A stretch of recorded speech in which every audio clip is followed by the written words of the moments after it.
જય સેન મહારાજ, જય લીંબોચ માતાજી। સેન સમાજ ઓલ ઇન્ડિયા યુટ્યુબ ચેનલ ઉપર તમારું સ્વાગત છે। ગત તારીખ 25/11/2025 અમદાવાદમાં શ્રી લિંબાયત ઉત્કર્ષ મંડળ દ્વારા શ્રી શાસ્ત્રીનગરમાં પ્રગતિ હોલ ખાતે સ્નેહ મિલન તથા વિદ્યાર્થી સન્માન સમારોહનું આયોજન કરવામાં આવેલું હતું। આ આયોજનમાં ભૂપેન્દ્રભાઈ પારેખ, કોકિલાબેન પારેખ તથા अन्य होद्देदारों અને આગેવાનો ઉપસ્થિત રહ્યા હતા। આ ઉત્કર્ષ મંડળ છેલ્લા 28 વર્ષથી સતત દર વર્ષે આપ સૌને સ્નેહ મિલન માટે વિદ્યાર્થીઓ માટે આમંત્રિત કરે છે। સૌથી પહેલા તો ધન્યવાદ આપું અમારી કારોબારી સભ્યોને। ડોર ટુ ડોર ઘેર ઘેર જઈને 2-3 વખત ધક્કા ખાઈને આપ સૌને અહીંયા આવવા માટે આમંત્રણ આપે છે।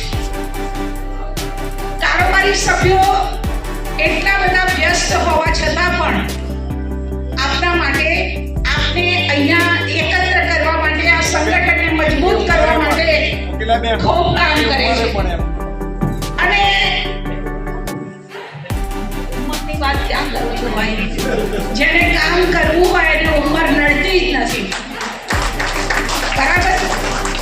તમે જુઓ છો ભાનુભાઈને 84 વર્ષે પણ સતત દોડતા ને દોડતા, ભાનુભાઈ છે, નરોત્તમભાઈ છે, આ બધા આ સમાજની અંદર એવી સેવા કરવા વાળા માણસો છે કે આજે આવા માણસ મળવા બહુ મુશ્કેલ છે।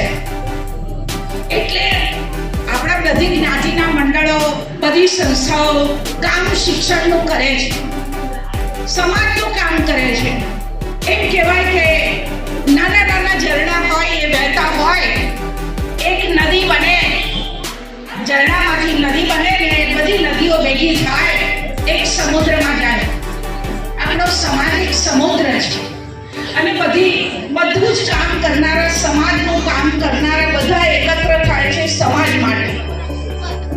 ઘણી વખત સમાજના આ બધા લોકો દોડતા હોય અને નિરાશા પણ એમને થતી હોય છે, ત્યારે એમ થાય કે આટલી બધી નિરાશાઓમાં પણ ક્યાંક એક આશાઓ છુપેલી છે અને એ બધી આશાના કિરણો આપ સૌ છો, કારણ કે આપ સૌ અહીંયા આવ્યા છો।